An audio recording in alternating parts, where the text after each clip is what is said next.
নমস্কার বন্ধুরা, আমি দেবলীনা চলে এসেছি গণিত তোমার হাতের মুঠোয়।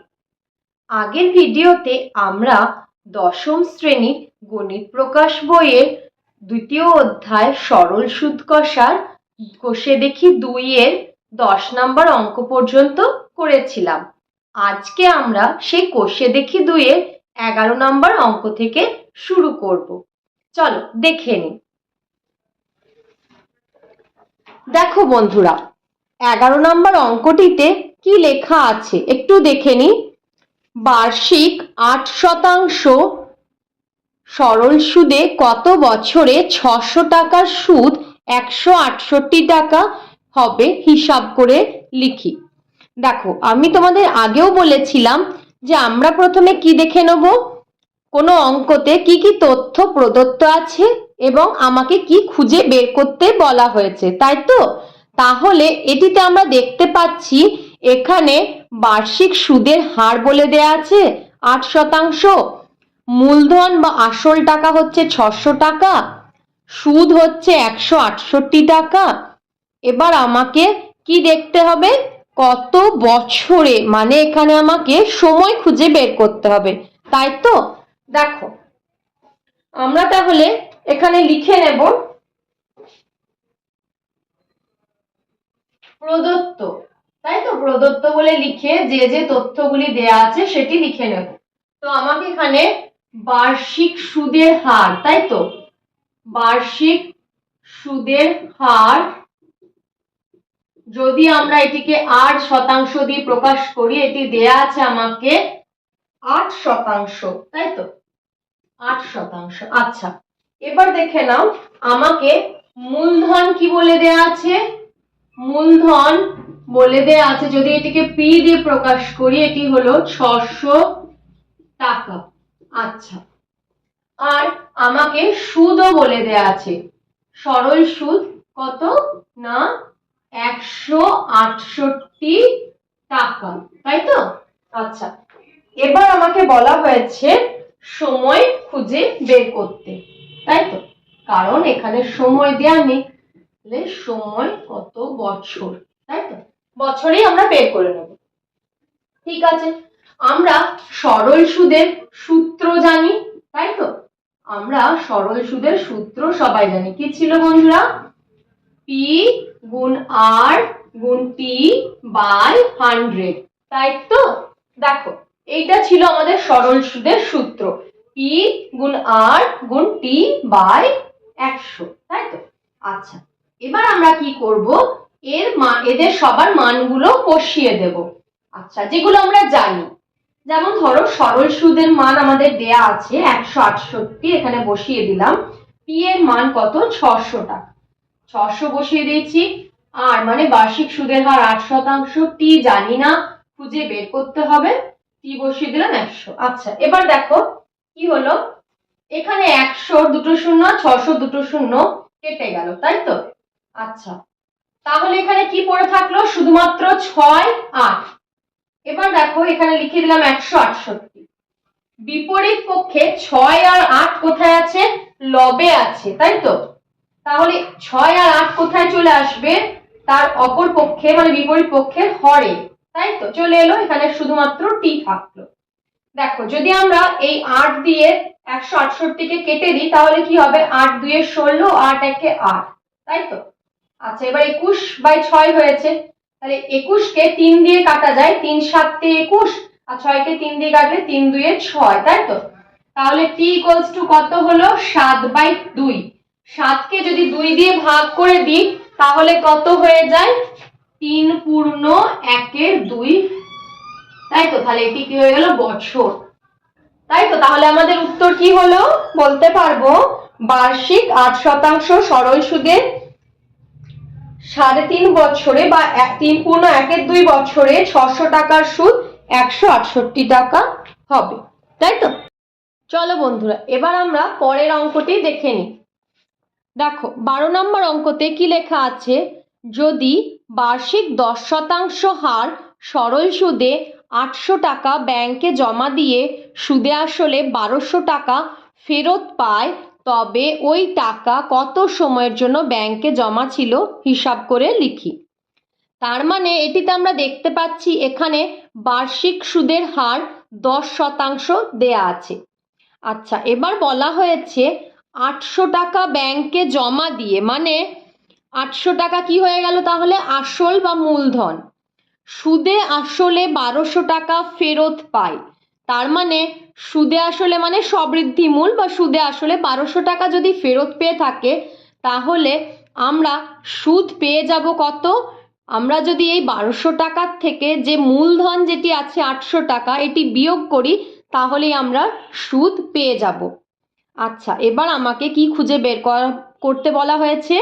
কত সময়ের জন্য ব্যাংকে জমা ছিল, মানে আমাকে এখানে সময় খুঁজে বের করতে হবে, তাই তো? চলো প্রথমেই আমরা লিখে নেব যা যা আমাদের প্রদত্ত তথ্য আছে, তাই না? তাহলে প্রদত্ত তথ্য আমাদের কি আছে বন্ধুরা? দেখো, বার্ষিক সুদের হার দেয়া আছে। বার্ষিক সুদের হার, দেখো এটিকে যদি আমরা 8% দিয়ে প্রকাশ করি, লিখে দিলাম বার্ষিক সুদের হার কত আছে? 10%। ঠিক আছে, বার্ষিক সুদের হার 10%। এবার দেখো মূলধন বা আসল, এটিকে পি দিয়ে প্রকাশ করছি, কত বলা হয়েছে? 800 টাকা, তাই তো? আচ্ছা, এবার আমাকে সুদে আসলে বা সবৃদ্ধি মূল বলে দেওয়া হয়েছে। সুদাসল বা সবৃদ্ধি মূল কত বলে দেওয়া হয়েছে? 1200 টাকা। তাহলে এর থেকে আমরা সুদ পেয়ে যাব, তাই তো?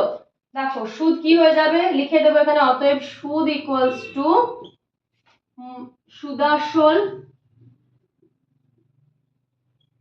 মাইনাস মূলধন বা আসল, এখানে মূলধনের জায়গায় আসলও লিখতে পারো তোমরা। তাহলে কি হবে? 1200 মাইনাস 800 টাকা, তাই তো? মানে 400 টাকা। আশা করি তোমরা বুঝতে পেরেছো। এবার আমাকে কি খুঁজে বের করতে হবে? সময়। তাহলে সময় আমরা জানি না, সময় আমাদেরকে খুঁজে বের করতে হবে। এবার আমরা কি করব? আমরা সবাই জানি সরল সুদের সূত্র কি, তাহলে আমরা লিখে দেব এখান থেকে শর্তানুসারে সরল সুদ সমান সমান পি গুণ আর গুণ টি, তাই তো? পি গুণ আর গুণ টি বাই 100, তাই তো? তাহলে কি হয়ে যাবে? সরল সুদ আছে এখানে 400 টাকা, পি এর মান 800 টাকা, আর হয়ে গেল 10%, এখানে টি আছে বাই 100। ঠিক আছে, দেখো এখানে এর দুটো শূন্য, এর দুটো শূন্য আমি কেটে দিলাম, তাই তো? এবার এখানে তাহলে কি থাকলো? 400। আচ্ছা, 8 আর 10 কি আছে এখানে? লবে আছে, তাহলে এটি বিপরীত পক্ষে হরে চলে এলো, 8 আর 10। ঠিক আছে, এখানে ইকুয়ালস টু টি লিখে দিলাম। দেখো একটা শূন্য কেটে গেল, 8 5 এ 40। তাহলে টি ইকুয়ালস টু আমার কি হয়ে গেল এখানে? 5 বছর, তাই তো? তাহলে আমি কি উত্তর পেয়ে গেলাম? কত সময়ের জন্য ব্যাংকে টাকা রাখা হয়েছিল? 5 বছরের জন্য। ঠিক আছে, দেখে নাও। চলো বন্ধুরা, আমরা তাহলে এবার এর পরের অঙ্ক মানে 13 নাম্বার অঙ্কটি দেখে নিই। কি বলা আছে দেখো, কোনো মূলধন একই বার্ষিক শতকরা সরল সুদের হারে 7 বছরে সুদে আসলে 7100 টাকা এবং 4 বছরের সুদে আসলে 6200 টাকা হলে মূলধন ও বার্ষিক শতকরা সরল সুদের হার নির্ণয় করি, তাই তো? তার মানে এখানে তোমরা লক্ষ্য করে দেখো, মূলধন কিন্তু আমাদের দিয়ে দেওয়া নেই, মানে প্রদত্ত নেই, তাই তো? এখানে মূলধন আমাদের খুঁজে বের করতে হবে। কি বলা হয়েছে? একই বার্ষিক শতকরা সরল সুদের হারে, তার মানে আমাদের এখানে মূলধন বা আসলও দেয়া নেই এবং আমাদের বার্ষিক সুদের হারও দেয়া নেই, তাই তো? শুধু বলে দেয়া আছে 7 বছর সময়ে সুদে আসলে 7100 টাকা হয়, মানে সবৃদ্ধি মূল 7100 টাকা হয়, এবং 4 বছরের সবৃদ্ধি মূল 6200 টাকা হয়, ওই একই মূলধনের ওপর।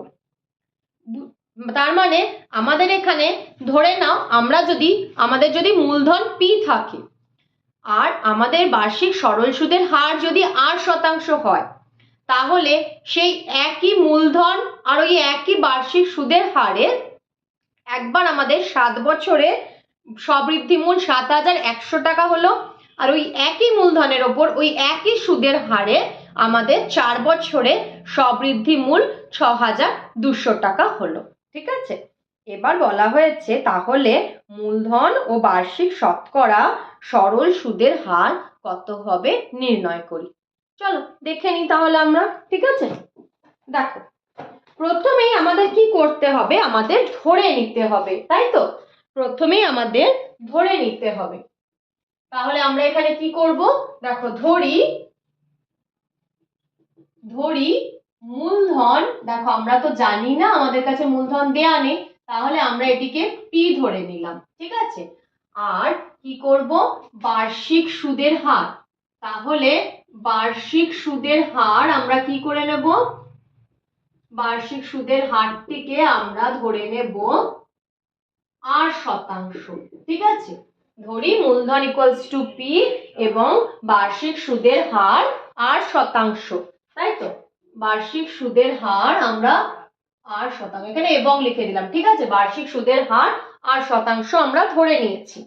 তাহলে দেখো আমাদের কাছে যে শর্ত দেয়া আছে, তাহলে আমি এখানে এটি লিখতেই পারি, যেহেতু আমরা সবৃদ্ধি মূলের সূত্র কি জানি, দেখো আমরা সবৃদ্ধি মূল মানে কি, এখানে আমাদের মূলধনও আছে প্লাস কি আছে, সুদ, তাই তো? খুব ভালো করে এইটা একটু খুব ভালো করে তোমরা লক্ষ্য করো, দেখো এবং বুঝে নাও। ঠিক আছে, সবৃদ্ধি মূল মানে কি, মূলধন এবং সুদ, তাই তো? তার সাথে সুদ যুক্ত আছে। তাহলে মূলধনকে আমরা কি ধরেছি, পি। আচ্ছা, সুদের সূত্র আমরা জানি, সরল সুদের সূত্র কি হয়, পি গুণ আর গুণ টি, তাই তো, বাই 100, তাই না? এবার আশা করি তোমাদের বুঝতে আর অসুবিধা হবে না। আচ্ছা, এবার দেখো 7 বছরের সবৃদ্ধি মূল, তাই তো? যখন প্রথমে আমাদের কি বলেছিল 7 বছর, তাই তো? হ্যাঁ, 7 বছরের সবৃদ্ধি মূল, তাহলে আমি এখানে লিখতেই পারি সবৃদ্ধি মূল কত বছরে, এখানে সাফিক্সে লিখে দিলাম, নিচে লিখে দিলাম 7 বছরে, যাতে তোমাদের বুঝতে সুবিধা হয়। যখন 7 বছরে হয় তখন কত হয়ে গেছে আমাদের, দেখো 7,100 টাকা, তাহলে ওখানে আমি লিখে দিলাম পি প্লাস পি গুণ আর, আর আমরা জানি না, এটা সময়টা আমরা জানি, কিন্তু কত বছর, 7 বছর। ঠিক আছে বন্ধুরা, 7/100।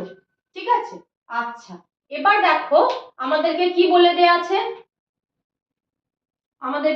তাহলে এটিকে আমরা এভাবেও লিখতে পারি, পি প্লাস 7PR/100, তাই তো? আচ্ছা, এবার দেখো আমাদেরকে বলে দেয়া আছে সবৃদ্ধি মূল কত বছরে, না 4 বছরে, তাই তো?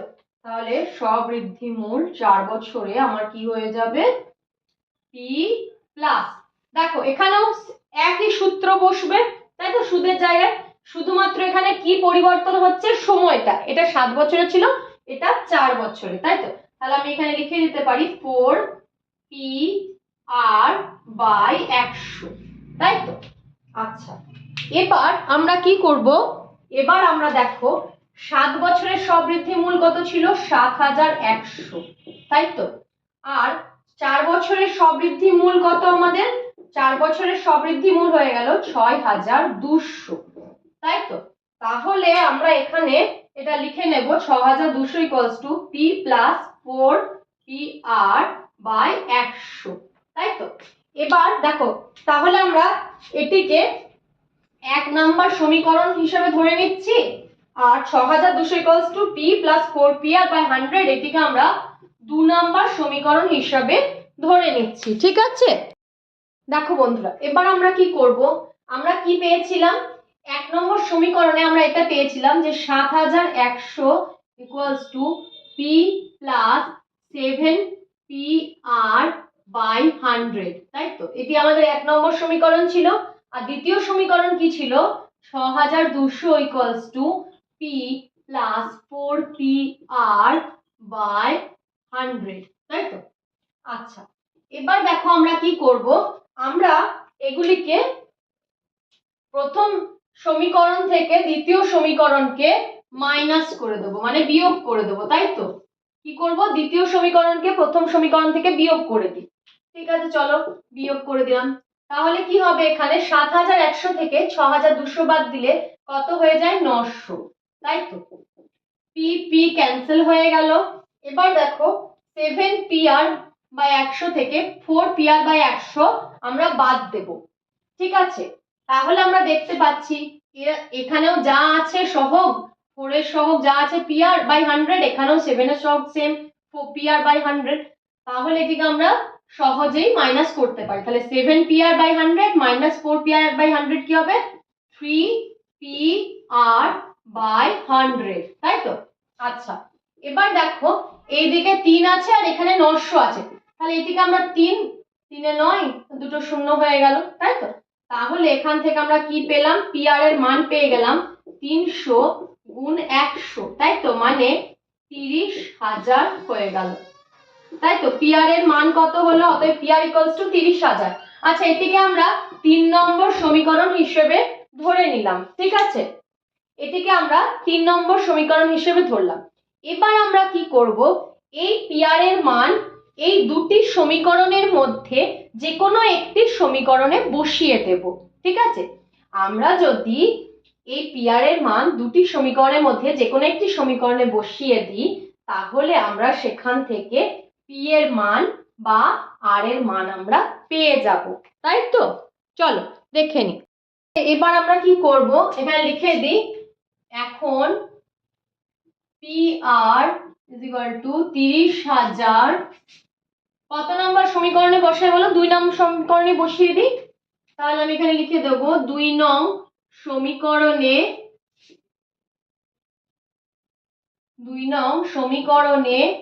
বসিয়ে পাই, তাই তো? 2 নং সমীকরণে বসিয়ে পাই। আচ্ছা, কি ছিল? 6200 সমান সমান P প্লাস 4PR বাই 100, তাই তো? আচ্ছা, তাহলে এবার আমি এখানে লিখে দিচ্ছি 6200 P প্লাস 4। আচ্ছা, PR এর মান কত ছিল? 30,000, তাহলে সেই 30,000 এখানে বসিয়ে দিলাম, তাই তো? বাই 100। দেখো এখানে নিচের দুটো শূন্য, এই দুটো শূন্য কেটে গেছে, তাহলে এখানে হলো P প্লাস 4 3 এ 12 আর দুটো শূন্য ছিল, এই দুটো শূন্য বসিয়ে দিয়েছি, 1200, তাই তো? 6200 এদিকে লিখে দিলাম। অতএব P ইকুয়ালস টু 6200, এই 1200টা এদিকে চলে আসবে, বিয়োগ হয়ে যাবে যেহেতু বিপরীত পক্ষে আসছে। 6200 মাইনাস 1200, তাহলে কত হলো? 5000, তাই তো? তাহলে দেখো আমরা এখান থেকে মূলধন পেয়ে গেলাম 5000 টাকা, তাই তো? তাহলে একটি ভাগ আমাদের করা হয়ে গেল। আমাদের মূলধন কত ছিল তাহলে? 5000 টাকা। এবার আমরা কি করব, এই P এর মান যদি আমরা PR এ বসিয়ে দিই, দেখো P এর মানটাই যদি আমরা এই PR এ বসিয়ে দিই, তাহলে আমরা এখান থেকে R পেয়ে যাব, তাই তো? বার্ষিক সুদের হার। চলো দেখে নিই। দেখো তাহলে আমরা এবার কি করব, আমরা এবার লিখে দেব যে এখন P ইকুয়ালস টু 5000 3 নং সমীকরণে বসিয়ে পাই, তাই তো? কারণ PR ইকুয়ালস টু 30,000, ওই সমীকরণটিকে আমরা 3 নম্বর সমীকরণ নাম দিলাম। 3 নং সমীকরণে বসিয়ে পাই, তাই তো?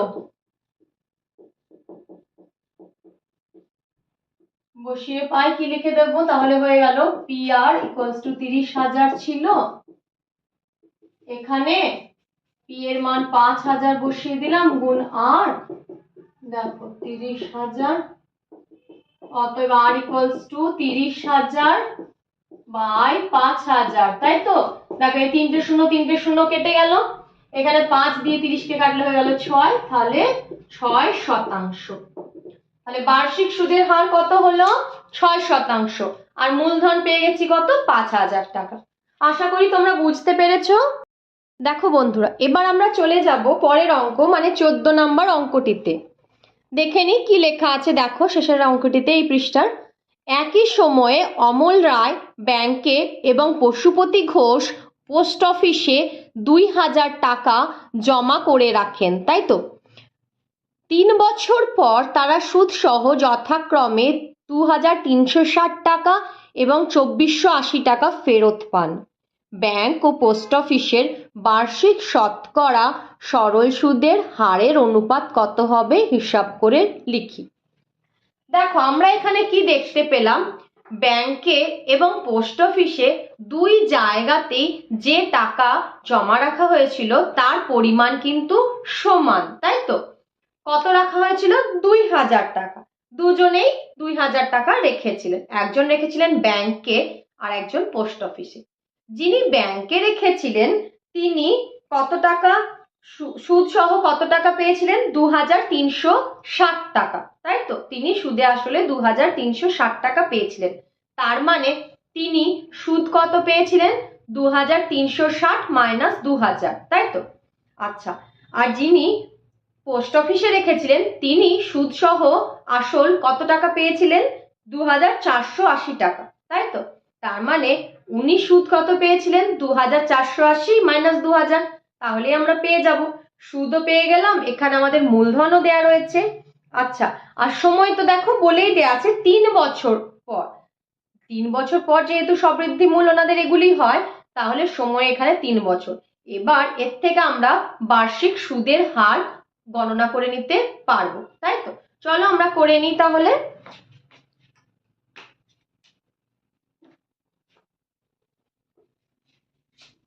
দেখো কি বলা আছে, দুজনেরই মূলধনের পরিমাণ সমান। তাহলে আমরা এখানে লিখে নেব প্রদত্ত বলে মূলধন যদি পি হয় তাহলে পি ইকুয়ালস টু কত আছে? 2000 টাকা, তাই তো? আচ্ছা, 2000 টাকা। এবার দেখো সময়ও দেয়া আছে, সময় কত দেয়া আছে আমাদের? 3 বছর, তাই তো? সময় দেয়া আছে 3 বছর।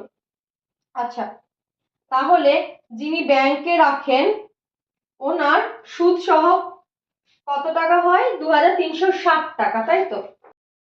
তাহলে দেখো যিনি ব্যাংকে রেখেছিলেন ওনার সুদ কত, এখানে আমরা বের করে নিতে পারবো। ব্যাংকে যিনি রেখেছিলেন ওনার সুদ কত হবে তাহলে? 2360 মাইনাস 2000, তাই তো? কারণ উনি সুদ সমেত এই টাকাটা পেয়েছিলেন। তাহলে দেখো যিনি ব্যাংকে রেখেছিলেন ওনার সুদ কত হলো? 360 টাকা, তাই তো? আচ্ছা, আর যিনি পোস্ট অফিসে রেখেছিলেন ওনার সুদ কত হলো? দেখো এখানে লিখে দিই পোস্ট অফিস। যিনি পোস্ট অফিসে রেখেছিলেন তাহলে ওনার সুদ হলো গিয়ে 2480 মাইনাস 2000, তাই তো? তার মানে হয়ে গেল 480 টাকা, তাই তো? দেখো আমরা দুজনেরই সুদ বের করে নিয়েছি। এবার আমরা তাহলে কি খুঁজে বের করতে পারবো? এদের সুদের শতকরা হার, তাই তো? এর থেকে আমরা সুদের শতকরা হার বের করে নিতে পারবো। আচ্ছা, এবার দেখো আমি এখানে লিখে দিচ্ছি, এই সাইডটিতে আমি ব্যাংকের জন্য নিলাম আর এই সাইডটিতে আমি পোস্ট অফিসের জন্য নিলাম, ঠিক আছে? দেখো তাহলে কি হলো, আমার এখানে সরল সুদের সূত্র আমি জানি, তাই তো? SI is equals to P গুণ R গুণ T বাই 100। এখানে হয়ে গেল SI, এখানে পোস্ট অফিসে যেহেতু P গুণ R গুণ T বাই 100, তাই তো? তাহলে আমি কি দেখতে পাচ্ছি, এখানের জন্য সুদ কত হয়েছিল? 360, তাই না? 360। এখানে কি হয়ে গেল? P এর মান 2000। চলো রেট বার করতে হবে। T এর মান 3 বছর বাই 100, তাই তো? আচ্ছা, প্রথমে আমি কি করব, এখানে দুটো শূন্য এখানে দুটো শূন্য কেটে গেল, তাই তো? এই পাশে একটি শূন্য এই পাশে একটি শূন্য কেটে গেছে। এবার আমি দেখতে পাচ্ছি এখানে 36 আছে।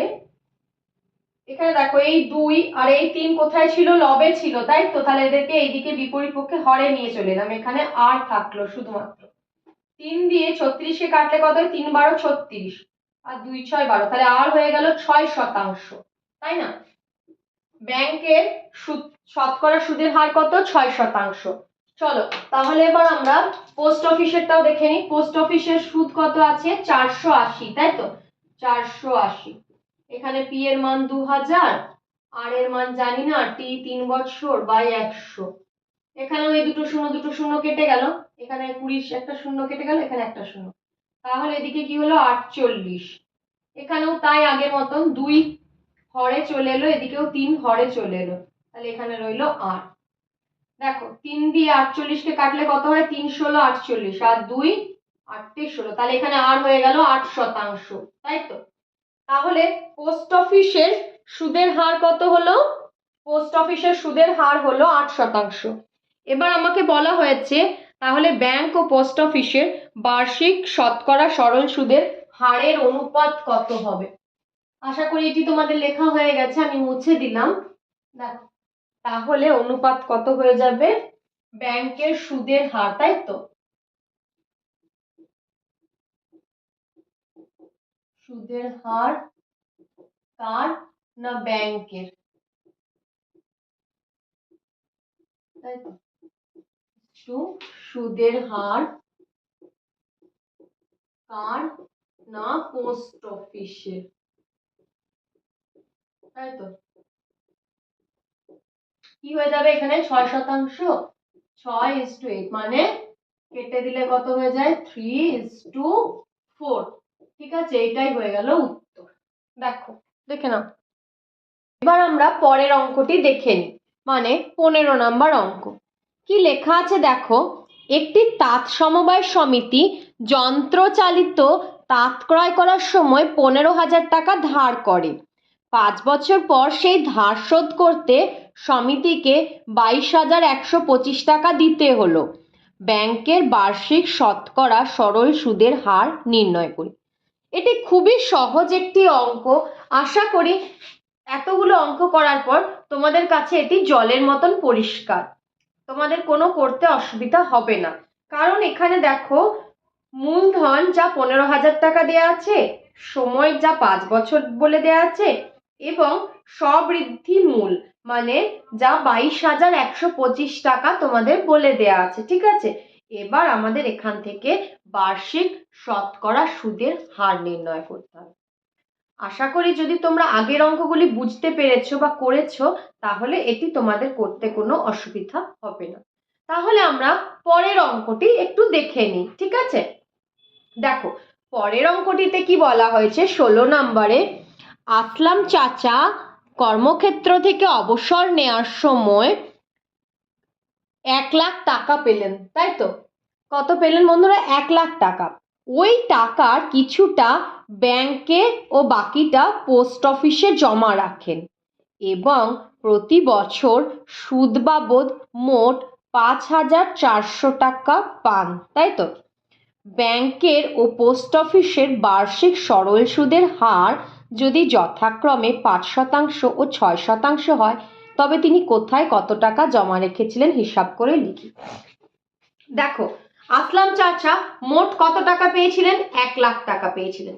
এবার তিনি কিছু টাকা ব্যাংকে জমা রেখেছিলেন এবং কিছু টাকা, ওই 1,00,000 টাকারই কিছুটা টাকা উনি ব্যাংকে এবং পোস্ট অফিসে জমা রেখেছিলেন, তাই তো? আচ্ছা, তাহলে আমরা দেখো আমাদেরকে তো এখানে বলা নেই যে উনি ব্যাংকে কত টাকা রেখেছিলেন বা পোস্ট অফিসে কত টাকা রেখেছিলেন। তাহলে এখানে আমাদের ধরে নিতে হবে। আমরা যদি ধরে নিই যে উনি ব্যাংকে এক্স টাকা রেখেছিলেন, তাহলে উনি ব্যাংকে যদি এক্স টাকা রাখেন, তাহলে উনি পোস্ট অফিসে কত টাকা রাখবেন? বাকি টাকাটা নিশ্চয়ই। তার মানে 1,00,000 টাকা মাইনাস এক্স টাকা উনি কোথায় রেখেছেন? পোস্ট অফিসে। এবার দেখো কি বলা হয়েছে, ব্যাংকের সুদের হার কত? 5% বার্ষিক সুদের হার, এবং পোস্ট অফিসের বার্ষিক সুদের হার কত? 6%, তাই তো?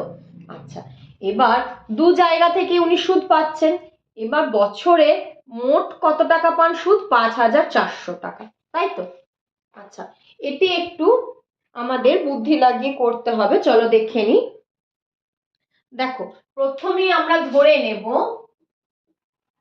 ধরি আসলাম চাচা ব্যাংকে এক্স টাকা রেখেছেন, তাই তো? ব্যাংকে টাকা রেখেছেন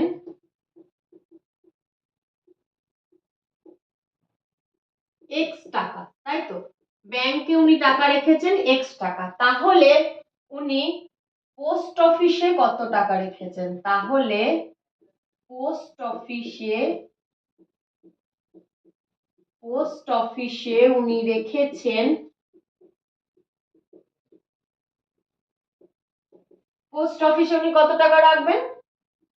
যেহেতু মোট 1,00,000 টাকা পেয়েছেন, তাহলে 1,00,000 মাইনাস এক্স টাকা, তাই তো? কিছুটা টাকা ব্যাংকে, এক্স টাকা ব্যাংকে, এবং পোস্ট অফিসে উনি এই পরিমাণ টাকা রেখেছেন। আচ্ছা, এবার দেখো ব্যাংকের সুদ কত বলে দেয়া আছে। ব্যাংকের সুদের হার হলো 5% এবং পোস্ট অফিসের সুদের হার হচ্ছে 6%। আর উনি সুদ বাবদ প্রতি বছর মোট কত টাকা পান? 5,400 টাকা। তাহলে আমরা এখানে কি লিখতে পারি? দেখো, শর্তানুসারে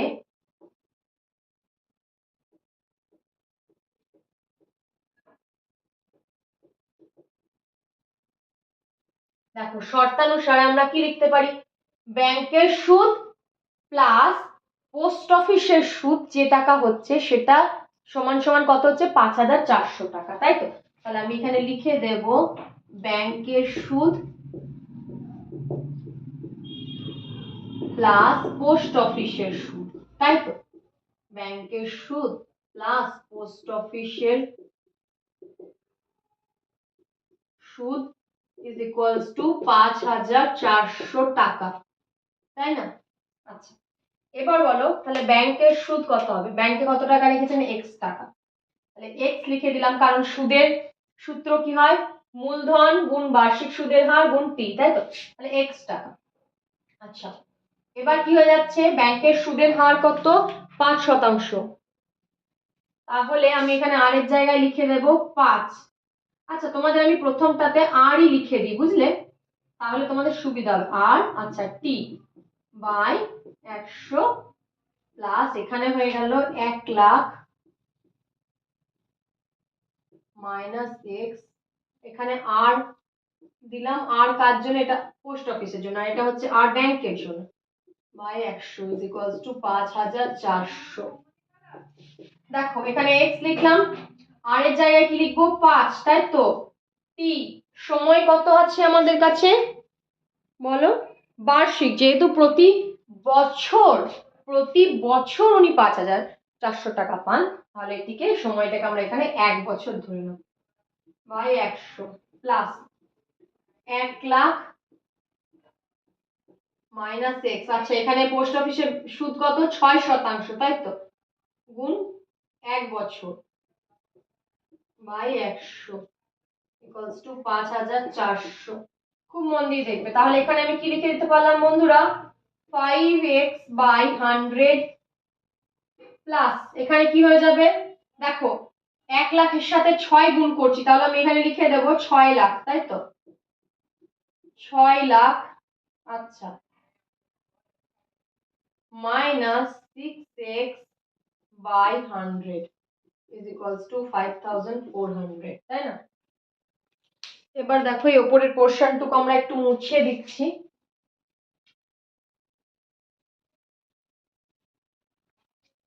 এটা একটু মুছে দিলাম, তাহলে কি হয়ে গেল? দেখো 5x বাই 100 প্লাস এটাকে আমরা ভেঙে দিতে পারি, তাহলে এখানে আমরা লিখতেই পারি 6,00,000 by 100 minus 6x by 100 is equal to 5,400। এবার দেখো এখানে এই দুটো শূন্য, 100 দুটো শূন্য, 6,00,000 এই দুটো শূন্য কেটে দিলাম, তাহলে আমাদের এখানে কি থাকলো? 5x by 100 minus 6x by 100, এখানে হয়ে গেল প্লাস 6,000 শুধুমাত্র, তাই তো? Equals to 5,400। আচ্ছা, এবার আমরা কি করব? দেখো যেহেতু 6,000 বড় আছে, একে এদিকে রেখে দিলাম 6,000, 5,400 কে এদিকে নিয়ে চলে এলাম বিপরীত। আচ্ছা, 6x কে আমি তাহলে ডান পক্ষে নিয়ে যাব, বাম পক্ষ থেকে মাইনাস ছিল তাহলে এটি হয়ে গেল প্লাস। আচ্ছা 5x কে আমি বাম পক্ষ থেকে ডান পক্ষে নিয়ে যাচ্ছি, তাহলে এটি প্লাস ছিল, এটি হয়ে গেল মাইনাস। ঠিক আছে, আচ্ছা এবার দেখে না, এটা মুছিয়ে দিচ্ছি একটু, আশা করি তোমাদের হয়ে গেছে। ঠিক আছে, তাহলে কি হয়ে গেল দেখো 600। এই যে ক্যালকুলেশনটা দেখো, মানুষ তো মানে সবাই কি হয় ক্যালকুলেশনকে খুব ভয় পায়, কিন্তু মনে হয় না যে ভয় পাওয়ার কিছু আছে। আমরা যদি খুবই সাধারণভাবে এটিকে করে নিই, মাথার মধ্যে কোনো চিন্তা ভাবনা না রেখে, আমরা কি হয় ভয় পেয়ে যাই। এই ভয়টা আমাদের কাটিয়ে উঠতে হবে। দেখো আমরা হয়তো 6 লাখ দেখে ভয় পাচ্ছিলাম, কিন্তু দেখো কি সুন্দর এখানে 100 দুটো শূন্যর সাথে 6 লাখের দুটো শূন্য কেটে গেল, দিয়ে কি দাঁড়ালো শেষ পর্যন্ত 6000, তাই না? এরকম করে আমরা যতক্ষণ না পেন সরাবো মানে করব, ততক্ষণ না আমরা বুঝতে পারবো না যে অঙ্কটা কত মজার একটা বিষয়। আমরা সবাই ভয় পাই তাই, কিন্তু আমার মনে হয় এইভাবে করার পরে আমাদের সবার মনে একটা সাহস জেগে উঠবে, আমরা আর ভয় পাবো না, তাই তো? আচ্ছা চলো তাহলে এখানে দেখে নিই, 6000 মাইনাস 5400 কত হলো 600। 6x মাইনাস 5x, দেখো এখানে 100 লসাগু নিয়ে নিলাম, তাহলে এখানে 6x মাইনাস 5x হয়ে গেল, মানে এটি কি হয়ে গেল 1x বাই 100, তাই তো? এখানে কত হয়ে গেল 600। আচ্ছা তাহলে x আমাদের কত হয়ে গেল, 600 সাথে 100 গুণ করে দেব, তাহলে x হয়ে গেল আমাদের 60,000, তাই তো? আচ্ছা এটার থেকে আমরা কি বুঝতে পারলাম যে উনি ব্যাংকে কত টাকা রেখেছিলেন, উনি তাহলে ব্যাংকে 60,000 টাকা রেখেছিলেন, তাই তো? তাহলে উনি যদি ব্যাংকে 60,000 টাকা রেখে থাকেন, পোস্ট অফিসে তাহলে কত রেখেছিলেন? দেখো পোস্ট অফিসে তাহলে উনি রেখেছিলেন 1 লাখ টাকা, কারণ 1 লাখ মাইনাস x টাকা, তাই তো? 1 লাখ টাকা আমাদের মোট টাকার পরিমাণ ছিল ওনার, তাহলে 1 লাখ মাইনাস x, x এর জায়গায় 60,000 বসিয়ে দেবো, তাহলে কি হয়ে যাবে দেখো এখানে 1 লাখ লিখে দিলাম মাইনাস 60,000, তাই তো? তাহলে 1 লাখ মাইনাস 60,000 আমাদের কত হয়ে যায় 40,000 টাকা, তাই তো? তার মানে উনি ব্যাংকে রেখেছিলেন 60,000 টাকা, আর পোস্ট অফিসে কত রেখেছিলেন 40,000 টাকা। ঠিক আছে, দেখো একবার দেখে নাও, আশা করি তোমরা সবাই বুঝতে পেরেছো।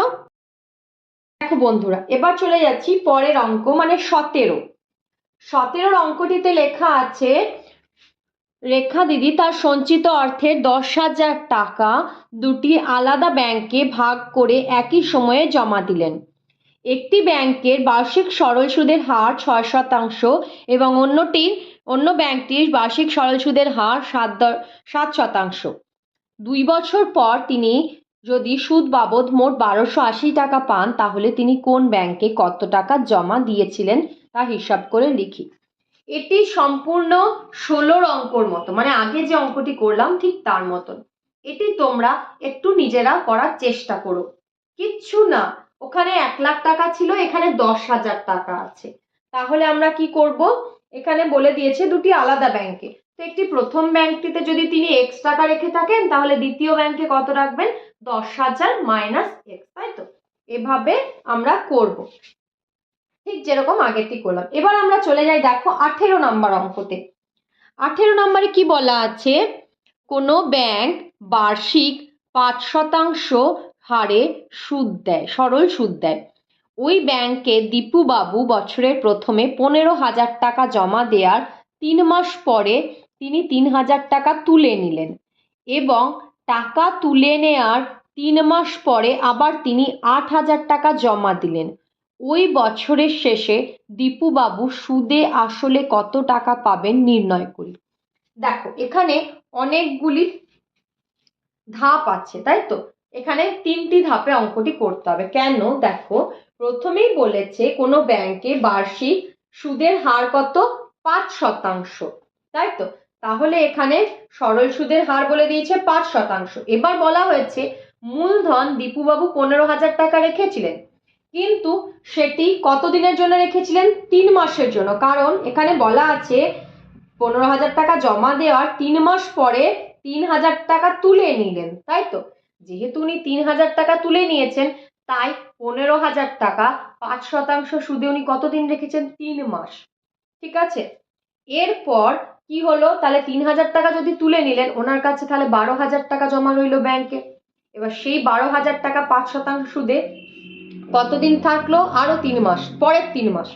এবার বলা হয়েছে টাকা তুলে নেওয়ার 3 মাস পরে। এটা খুব ভালো করে খেয়াল করবে। দেখো, প্রথম 3 মাস 15,000 টাকা জমা ছিল, এবার তুলে নিয়েছে 3,000 টাকা, মানে 12,000 টাকা সেই 3 মাস। এবং টাকা তুলে নেওয়ার 3 মাস পরে, মানে এখানে মোট কত হচ্ছে? এদিকে 3 মাস 15,000 টাকা থাকলো, আর বাকি 3 মাস 12,000 চললো। টাকা তুলে নেওয়ার 3 মাস পরে, মানে মোট 6 মাস পরে, 3 মাস প্লাস 3 মাস, 6 মাস পরে উনি আবার 8,000 টাকা জমা দিলেন। তাহলে দেখো, 3,000 টাকা যখন তুলে নেওয়া হয়েছিল 15,000 থেকে, তখন কত টাকা ছিল? 12,000 টাকা। এবার সেই টাকার সাথে 6 মাস পরে উনি কি করলেন? আরো 8,000 টাকা জমা করলেন, মানে মোট 20,000 টাকা জমা হলো। ঠিক আছে, এবার সেক্ষেত্রে আমাকে সুদ কত হলো বের করতে হবে। তো চলো আমরা করে দেখি। এটিতে 2-3টি ধাপ আছে, 3টি ধাপ আছে, করে একটু দেখে নিতে হবে। ঠিক আছে, চলো দেখো 18 নম্বর অঙ্ক। প্রথমে কি হয়েছিল? প্রথমে আমাদের মূলধন কত ছিল? প্রথমে আমাদের মূলধন ছিল 15,000 টাকা। ঠিক আছে, সুদের হার কত ছিল? সুদের হার ছিল আমাদের 5%।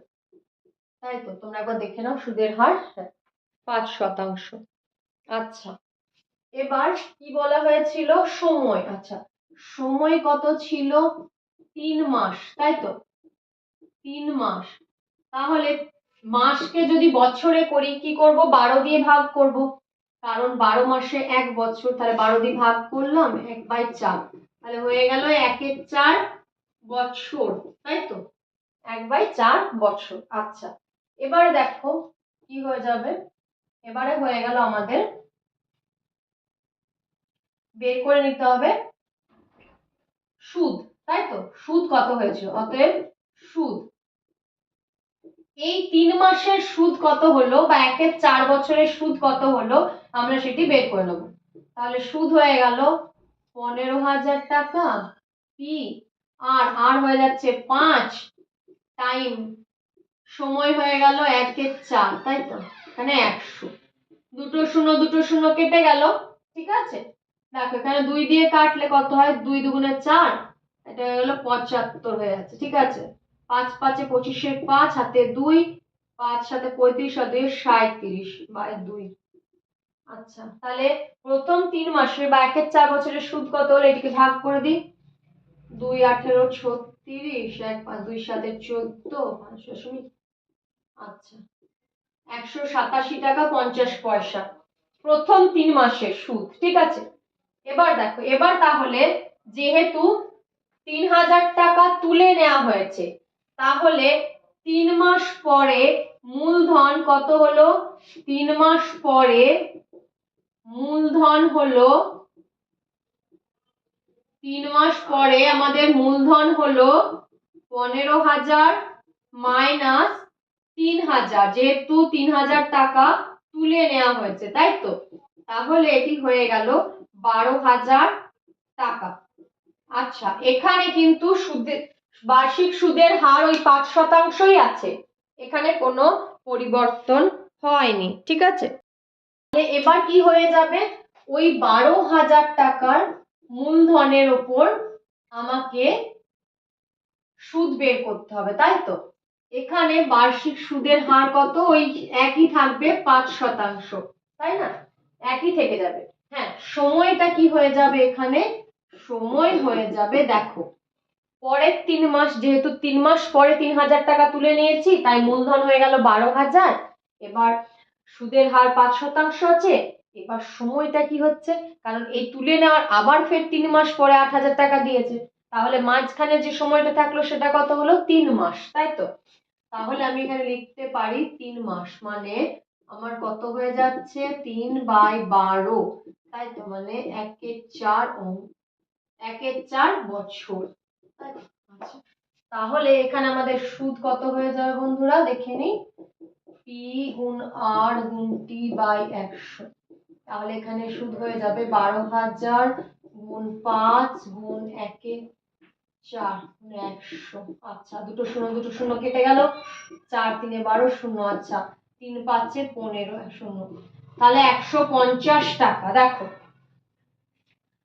প্রথম 3 মাসের সুদ কত হয়েছে? 187 টাকা 50 পয়সা। ফের আবার দ্বিতীয় ক্ষেত্রে 3 মাসের সুদ কত হলো? 150 টাকা। এবার আমাদের কি বের করে নিতে হবে? এবার দেখো 3 মাস 6 মাস কমপ্লিট হওয়ার পরে তিনি 8,000 টাকা জমা দিলেন। তাহলে এবার আমাদের মূলধন কত দাঁড়ালো? এবার আমাদের মূলধন, তাই তো, মূলধন 6 মাস পরে, মূলধন 6 মাস পরে কত হবে? 12,000 যোগ 8,000, যেহেতু আমাদের আরো 8,000 টাকা দেওয়া হয়েছে, তাহলে হয়ে গেল 20,000 টাকা। তাহলে 6 মাস পরে মূলধন কত হলো? 20,000 টাকা। এবার এই টাকার ওপর আমাকে সুদ খুঁজে বের করতে হবে। আচ্ছা, তাহলে এবার দেখে নি ওই 20,000 টাকা মূলধনের ওপর আমাদের সুদ কত হচ্ছে, তাই তো। আচ্ছা, আর হয়ে গেল আমাদের 5%। এখানে সময়, হ্যাঁ এখানে এবার সময় কি হবে? যেহেতু মোট সময় কত বলা হয়েছিল? 1 বছর, তাই তো। মোট সময় কত ছিল আমাদের? 1 বছর। তাহলে কি হয়ে যাচ্ছে? 3 মাস হয়ে গেছে, তাহলে 6 মাস বাকি আছে, তাই তো। 6 মাস মানে কত? 6/12 বছর, মানে 1/2 বছর, তাই না? আচ্ছা, এবার সুদ দেখে নেব কত। অতএব সুদ হলো পি মানে 20,000 গুণ আর মানে হচ্ছে 5, টি 1/2 গুণ 100। দুটো শূন্য কেটে গেল, এখান থেকে 2 দিয়ে কাটলে 100 হয়ে যায়। কত হলো? 500 টাকা, তাই তো। তাহলে মোট সুদের পরিমাণ কত হলো দেখে নি। মোট সুদের পরিমাণ হলো আমাদের এখানে, দেখো প্রথম 3 মাসে হয়েছিল 187 টাকা 50 পয়সা, আবার কি হয়েছিল 150 টাকা পরের 3 মাসে, এখন কত হলো? 500 টাকা। তাহলে মোট কত হলো আমাদের? 837 টাকা 50 পয়সা, তাই তো। দেখো এখানে 837 টাকা, ঠিক আছে। তাহলে সুদ সহ কত টাকা শোধ করতে হবে, তাই তো। বা শোধ নয়, উনি পাবেন। সুদ সহ কত টাকা উনি পাবেন। তাহলে সুদাসল কত হবে? অতএব সুদাসল দেখে নেব। সুদাসল হবে 20,000 প্লাস 837.50, তাই না। তাহলে কত হয়ে গেল? 20,837 টাকা 50। ঠিক আছে, তো টাকা লিখে দিয়েছি। দেখো 20,837 টাকা 50 পয়সা। আশা করি বুঝতে পেরে গেছো। আচ্ছা, এবার চলে যাই ফের পরের অঙ্ক, মানে 19 নাম্বার অঙ্কতে। দেখো কি লেখা আছে। রহমত চাচা একটি বাড়ি তৈরি করার জন্য বার্ষিক 12% সরল সুদের হারে 2,40,000 টাকা ব্যাংক থেকে ধার নেন। ধার নেওয়ার 1 বছর পর তিনি বাড়িটি প্রতি মাসে 5,200 টাকায় ভাড়া দেন। ধার নেওয়ার কত বছর পরে তিনি বাড়ি ভাড়ার আয় থেকে ব্যাংকের টাকা সুদ সহ শোধ করবেন তা হিসাব করি। দেখো কি বলা হয়েছে, প্রথমেই বার্ষিক 12% সুদের হারে 2,40,000 টাকা ব্যাংক থেকে ধার করেছেন, ঠিক আছে। এবার ধার করার 1 বছর পর তিনি বাড়িটি ভাড়া দিয়েছেন প্রতি মাসে, যেখানে তিনি 5,200 টাকা ভাড়া পান। এবার জিজ্ঞাসা করা হয়েছে ধার নেওয়ার কত বছর পরে তিনি বাড়ি ভাড়ার আয় থেকে ব্যাংকের টাকা সুদ সহ শোধ করবেন, তাই তো। দেখো তাহলে তিনি ঠিক তত টাকাই শোধ করবেন যত টাকা উনি ধার করেছিলেন, মানে 2,40,000 টাকা, এবং তার সাথে তার যে টাকা সুদ হয়, তাই তো, মানে 2,40,000 টাকার যে সুদ হচ্ছে কিছু বছরে, সেই টাকা উনি শোধ করবেন। এবার দেখো সময় তো কত সময় করছে সেটা জানি না, তাই আমাদের এখানে ধরে নিতে হবে যে উনি টি বছরে উনি টাকাটি সুদ সমেত শোধ করেন। ঠিক আছে, তাহলে সময়টা আমরা এখানে ধরে নেব। তাহলে আমরা এখানে লিখে নিই যে তিনি, এখানে লিখে দিই যে ধরি রহমত চাচা, ধরি রহমত চাচা ধার নেবার 30 বছর পরে, ধার নেওয়ার 30 বছর পরে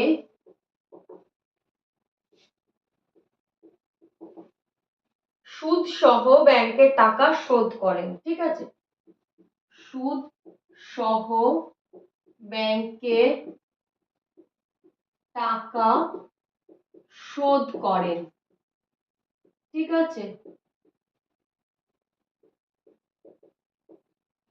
আচ্ছা, তাহলে টি বছরে আমাদের ব্যাংকের সুদ কত হবে দেখে নি।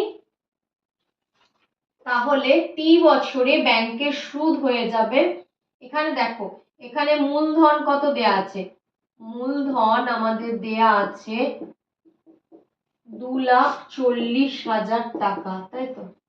আচ্ছা, সুদের হার, সুদের হার কত দেয়া আছে বন্ধুরা, 8% = 12%। ঠিক আছে, তাহলে আমি দেখে নিই টি বছরে সুদ কত হবে। টি বছরে সুদ হয়ে যাবে 2,40,000 গুণ 12 গুণ টি, সময় জানি না, বাই 100। তাহলে কি হলো, 100 দুটো শূন্য, 2,40,000 দুটো শূন্য কেটে গেল। আচ্ছা, 2400 গুণ 12 গুণ টি, 12কে 2400 দিয়ে গুণ করে দিই, দেখো কেন দুটো শূন্য হয়ে গেল, 12 4 48 8, হাতে 4, 12 দিয়ে 24, এটা 28, তাহলে কি হয়ে গেল 2 লাখ, তাহলে এখানে কি হয়ে গেল 28,800, তাই তো, 28,800 গুণ টি। আচ্ছা, এটা হয়ে গেল সুদ। এবার তাহলে সুদ সহ কত টাকা শোধ করতে হবে ব্যাংককে দেখে দিই। তাহলে সুদ সহ ব্যাংককে শোধ করতে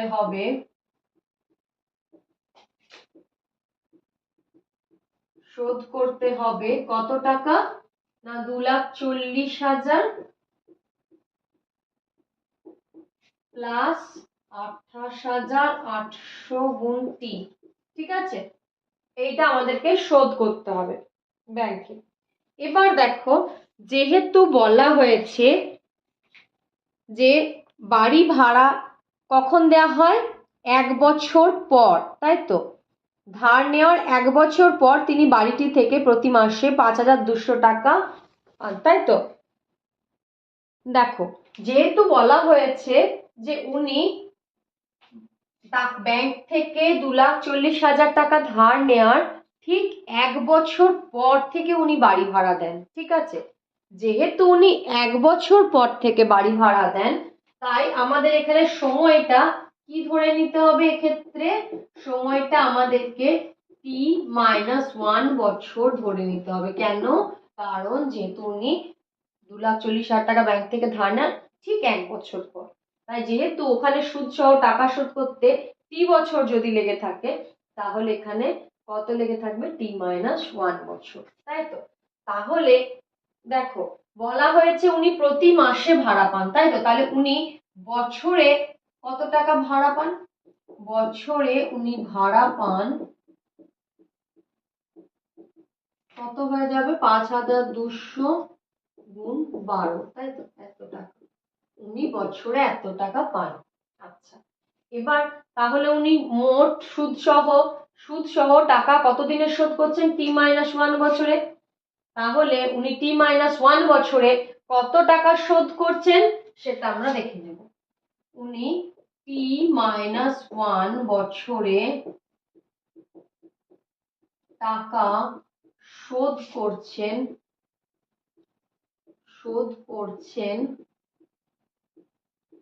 কত হয়ে যাবে 5200 গুণ 12 গুণ t-1, তাই তো? আচ্ছা, উনি এত টাকা শোধ করছেন, তাহলে এটা হয়ে যাবে কি টাকা, তাই তো? t-1 বছরে টাকা শোধ করছেন এত। আচ্ছা, এবার আমরা তাহলে লিখতেই পারি যে শর্তানুসারে কি হয়ে যাবে, শর্তানুসারে এই টাকার সাথে t-1 বছরে যে টাকা উনি শোধ করছেন সেটি আগের যে সমীকরণটা পেয়েছিলাম ওখানে কি দেওয়া ছিল, তাহলে দেখে নাও কি হয়ে যাবে, এটার সাথে কি সমান হবে 2,40,000 প্লাস 28,800 গুণ টি, তাই তো? আচ্ছা, এবার আমরা কি করব, এখানে দেখো 5200 গুণ 12, তাই তো? 5200 গুণ 12 গুণ টি, এটা একবার হয়ে গেল, আর এখানে কি দেওয়া আছে মাইনাস 5200 গুণ 12। আচ্ছা, এবার এখানে হয়ে গেল 2,40,000 যেমন ছিল বসিয়ে দিলাম প্লাস 28,800 গুণ টি। আচ্ছা, এবার কি করব, দেখো এটাকে গুণ করে দিয়ে এইদিকে দুটো শূন্য হয়ে গেল, 12 2 24 4 হাতে 2, 12 5 60 আর 2 62 গুণ টি। আচ্ছা, 28,800 এখানে প্লাস ছিল, যেহেতু বিপরীত পক্ষে এলো তাই মাইনাস হয়ে গেল 28,800 টি। আচ্ছা, এবার দেখো 2,40,000 এদিকে গেল, আর এদিকে 5200 গুণ 12। আচ্ছা, মাইনাসটা এদিকে নিয়ে এলাম তাই এখানে প্লাস হয়ে গেল, দুটো শূন্য বসিয়ে দিলাম, 12 2 24 4, 12 5 60 আর 2 62, তাই তো? হয়ে গেল। আচ্ছা, এবার দেখো 62,400 থেকে 28,800 বিয়োগ করব, কত হয়ে যাবে, এখানে দুটো শূন্য ছিল, হয়ে গেল 14 থেকে 8 বাদ দিলে হয়ে যায় 6, হাতে 1 9, 12 থেকে 9 বাদ দিলে 3, হাতে 1 2 3 3। আচ্ছা, এবার এটাকে যোগ করে দিই, দুটো শূন্য হলো 4, আচ্ছা 4 বসে গেল, এবার 2টা কোথায় এলো, 2টা চলে এলো আমার এখানে, তাই তো? আচ্ছা, 2 হয়ে গেল, 6 আর 4 10 শূন্য, হাতে 1, 2 আর 1 3, তাই তো? বেশ, এবার দেখো টি তাহলে কত হয়ে যাবে, এদিকে দুটো শূন্য কেটে দিলাম, এর দিকে দুটো শূন্য, তাহলে এখানে হলো 3024 বাই 336, তাই না? 3024 বাই 336, দেখো এটাকে আবার কাটাকাটি করে নিই, একটু মুছে দিই, কত হচ্ছে দেখো 3024 বাই 336, তাই তো? টি ইকুয়ালস টু 2 দিয়ে কাটলে কত হয়ে যায়, 2 ষোলো 32, 2 আটে 16 15 12, আবার 2 দিয়ে কাটছি, 2 আটে 16 2 4, এটাকে 2 দিয়ে কাটলে 2 সাথে 14, 2 5 10, 2 6 12 42, এদিকে কাটলে তো 2 দিয়ে কাটলে 2 3 6, 2 সাথে 14 2। আচ্ছা, এই 4 আর 2 6, আর 3 এর সাথে 10, হ্যাঁ 3 দিয়ে কাটলে এটা হয়ে যায় 3 14 42, 3 12 36, 3 6 18। আচ্ছা, হ্যাঁ 14 9 126, তাহলে আমি এখানে টি কি পেলাম, 9 বছর হলো। দেখো তাহলে কত বছরে আমাদের শোধ হবে, দেখে নাও 9 বছরে, তাই না? আশা করি তোমরা সবাই বুঝতে পেরেছো। আজকের মতো এখানেই, ধন্যবাদ।